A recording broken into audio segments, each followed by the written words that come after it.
Aujourd'hui, on rencontre Johan, ancien professionnel au rugby et maintenant entraîneur du club pro d'Oyonnax. On est là aujourd'hui en fait pour visiter les installations et voir comment on vit au sein d'un club professionnel. Allez, ça tourne ici. Oyonax Rugby déjà ça représente énormément pour la ville, hein. On a une ville qui est environ 25 000 habitants, 35 000 avec l'agglomération, donc c'est une petite ville. Je peux vous dire que quand on gagne et qu'on se promène le week-end en ville ça va, mais quand on perd c'est un peu plus compliqué. Vraiment, c'est un centre d'entraînement qui a été conçu récemment, donc qui est vraiment, enfin qui est assez novateur, même si on a quand même pris exemple sur des choses qui ont déjà marché précédemment. Est-ce que pour toi l'ambiance est un facteur déterminant de la performance après sur le terrain? En toute sincérité, je pense que c'est une grosse partie du travail qu'il y a à faire, l'aspect cohésion, l'aspect esprit de famille. Aujourd'hui, nous, on a des vrais points forts. Aujourd'hui, vous allez le voir en visitant nos infrastructures. Après, on n'aura pas les moyens des Toulon, on n'aura pas les moyens des Toulouse, on n'a pas les moyens des grosses écuries et des grosses métropoles. Donc, j'ai envie de dire que notre différence, elle fait aussi notre force, quoi. Si je comprends bien, en fait, quand tu arrives, c'est un peu comme si tu signais dans une famille, on peut dire, dans une ambiance, dans un collectif, un truc où tu te sens chez toi et bien entouré, quoi. Ouais, c'est un peu ça, c'est-à-dire qu'en fait, quand tu arrives dans ce club-là, bon, la première chose que tu te dis, c'est qu'il fait très froid. Ça, c'est vraiment quand tu arrives, soit il fait très froid et soit il pleut. Trouve pas. Et puis la deuxième chose que tu te dis, c'est que les gens ici, ils vivent pour cette passion qu'est le rugby. Il faudrait venir voir un jour de match parce qu'il y a une vraie ferveur, il y a un vrai public, il y a des connaisseurs. Et ouais, c'est différent, ouais, c'est vraiment différent. Tu dis ça, mais tu connais bien le club parce que si j'ai bien compris, tu as été pro ici. Donc, je crois que ça doit être ma 11e année au club. Donc voilà, je suis quelqu'un d'assez fidèle parce que j'ai fait que 2 clubs dans ma carrière. J'ai joué à Grenoble pendant très longtemps et ensuite je suis venu à Oyonnax vivre une vraie aventure humaine en tant que joueur. Et ensuite en tant qu'entraîneur. De manière simple, hein, voilà, on m'a proposé d'entraîner au niveau du centre de formation, donc j'ai fait plutôt pas mal de travail sur la formation, et puis ensuite on m'a proposé de reprendre l'équipe première, et aujourd'hui voilà, j'ai pris la direction sportive des pros avec beaucoup d'appétit, beaucoup d'envie, mais aussi avec le souci de garder l'état d'esprit qui est véhiculé par notre club. Par contre, vous voulez pas qu'on aille visiter, là je commence à avoir froid. Vous avez froid, hein? Ouais.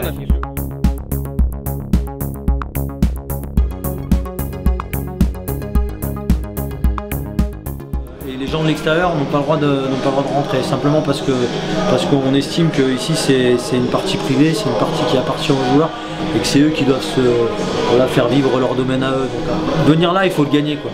Il faut le gagner. Donc les joueurs qui sont sur la formation, ils n'ont aussi pas le droit d'y venir. On vient vraiment là quand on le mérite. Qu'est-ce qui fait qu'on devient pro au rugby et qu'on reste pas seulement amateur? Là tu dis qu'il faut le mériter, donc est-ce qu'il y a un facteur plus déterminant qu'un autre? Plus déterminant qu'un autre, non. Je pense d'abord qu'il faut du talent, parce que pour faire du haut niveau, il faut forcément du talent, il faut beaucoup de travail, parce que les joueurs qui ne travaillent pas, ils n'y arrivent pas de manière générale. Il faut rentrer dans le moule, il faut rentrer dans le moule d'un club. Aujourd'hui, pour le rentrer dans le moule d'Oyo, c'est faire preuve d'intensité, c'est faire preuve de valeur, c'est faire preuve de beaucoup de choses. Donc voilà, il faut le mériter, tout simplement. Et on se rend compte aussi qu'il y a une vraie part d'autonomie chez les joueurs. Donc là, ils viennent. Aujourd'hui, on est sur une séance facultative. Donc les mecs ont des programmes. Ils ont des programmes à suivre, hein, qui sont dans leur classeur. Mais ils viennent et ils sont autonomes et ils sont en mesure de dire soit je récupère, je reste un peu chez moi pour me reposer parce que je suis fatigué, soit je viens travailler parce que j'ai besoin de bosser, quoi. Aujourd'hui, dans le haut niveau, il faut aussi responsabiliser les joueurs.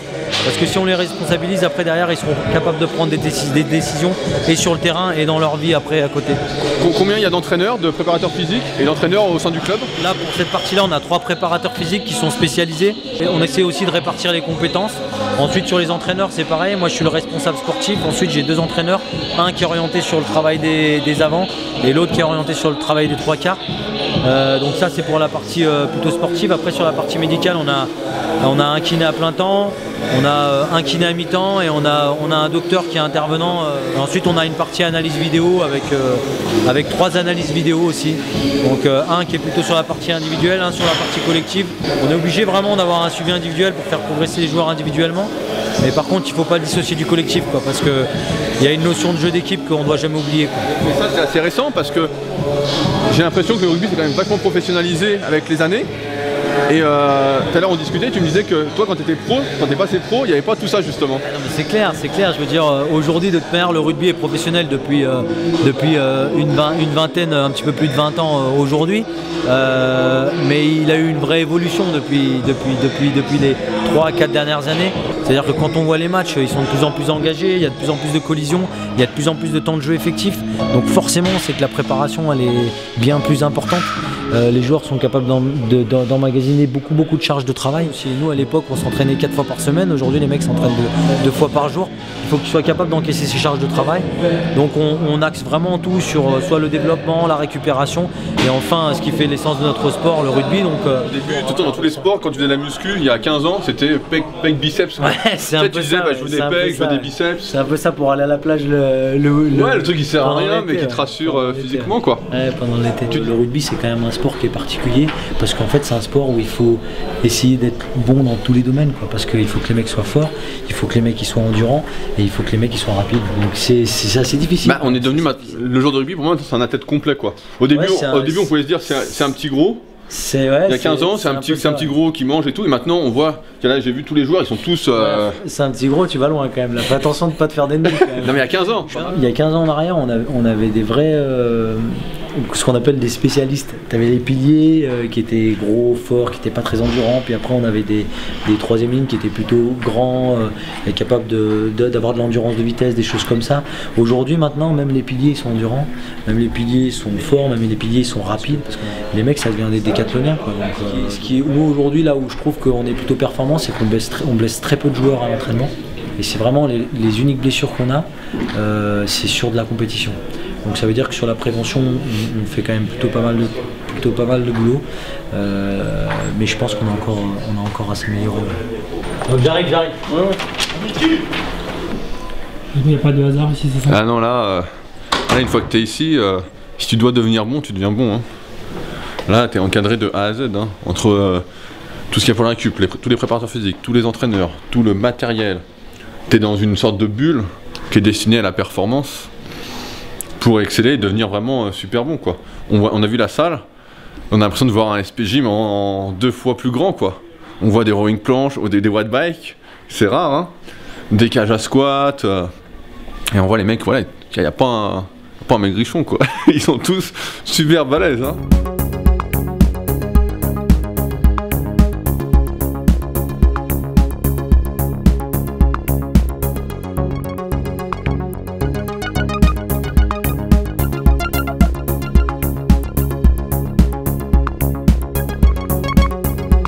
Quelque chose qui nous...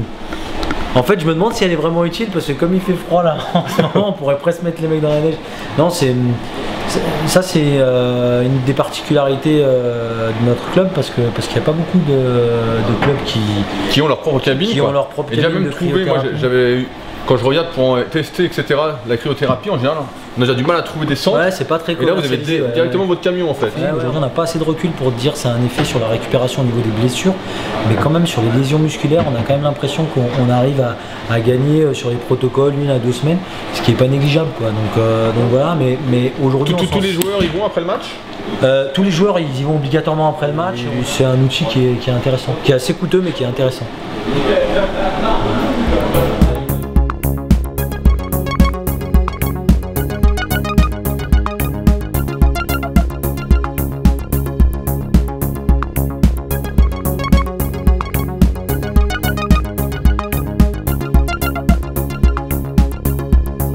Ça c'est vraiment une salle qui nous tenait à cœur, enfin une salle, hein, il fait froid, hein, c'est plutôt un terrain couvert. Après ici c'est très intéressant parce qu'en fait on a tout ce qui est travail de transfert. Aujourd'hui le rugby c'est beaucoup de préparation physique, c'est aussi beaucoup de le souci du détail, des postures, la position des joueurs. Il y a des mecs qui doivent gérer 40 à 50 collisions par match. Et si elles ne sont pas faites dans de bonnes conditions, les risques de blessures sont de plus en plus importants.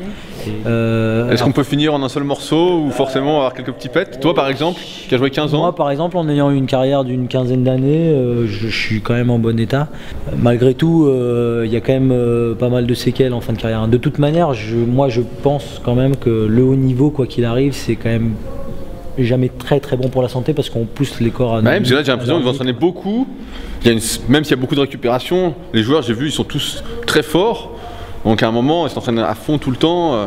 Bah, en fait on essaie de repousser les limites quoi, simplement. Donc quand on essaie de repousser les limites, à un moment donné aussi on arrive aux limites et les limites c'est les limites du corps. Et la question du dopage, est-ce que en Pro D2 Écoute, de toute manière je pense qu'il n'y a aucun sport de haut niveau qui est épargné par le dopage, hein. Mais moi je mets vraiment ça sur le compte d'actes individuels, c'est pas des choses qui peuvent être organisées. Ton parcours en fait, donc tu as été joueur pendant 15 ans. Puis là, tu te retrouves entraîneur. Alors déjà, j'ai eu la chance de pouvoir le faire. Après, concrètement parlant, c'est aussi une passion. Moi, le rugby, c'est ma passion. J'ai toujours eu l'envie d'entraîner. Même quand j'étais joueur, c'est-à-dire quand j'étais joueur à Grenoble à l'époque, j'entraînais des équipes jeunes. Quand je suis arrivé ici, j'ai de suite donné un coup de main sur les équipes cadettes, puis après sur le centre de formation. Donc c'était assez naturel. Donc je pense qu'il y a une part de chance. Ouais, puis tu dois quand même donner les moyens aussi avec toutes les formations que tu as fait. Et la deuxième part, c'est de se donner les moyens de réaliser ses rêves. Alors est-ce que ça durera, je sais pas, hein, puisque je suis... à quel âge aujourd'hui? J'ai 35 ans moi, donc je suis un jeune entraîneur. Après je suis content, j'ai déjà entraîné en top 14, aujourd'hui on est presque en tête de la Pro D2, donc voilà, j'arrive en fin de contrat. Pour l'instant je me pose même pas la question, ma seule question que je puisse me poser c'est d'atteindre mes objectifs avec mon équipe, et puis après on verra pour mon futur et le futur de ma famille.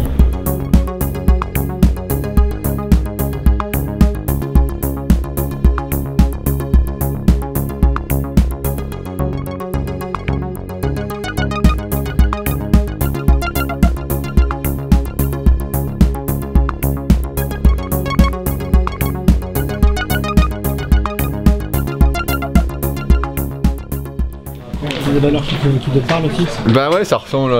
Mais c'est marrant, c'est dans tous les milieux. Dès que tu arrives à un certain niveau, tout se rejoint. Hein. Tout. Comme si on arrivait tous aux mêmes conclusions.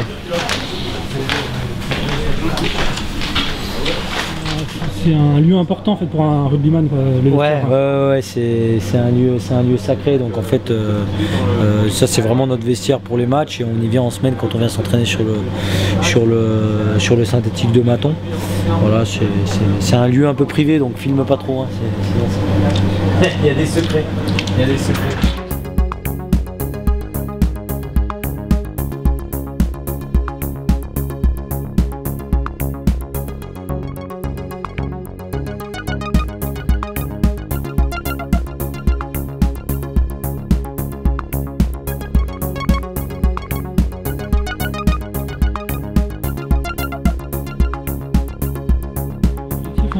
Ça donne pas envie tout ça. Bah, j'ai jamais fait de sport collectif. Non, mais après c'est sûr que quand je vois les installations là, ça donne envie. Hein. Mais ouais, j'ai jamais fait de sport co et j'ai jamais trop aimé dépendre des autres pour le résultat. Donc mais si, devenir pro après, comme l'a décrit Johan tout à l'heure, cet esprit familial et tout, c'est tout ce que j'essaye de créer en musculation. Donc, mais bon, il n'y a pas de professionnel en musculation avec super physique pour l'instant.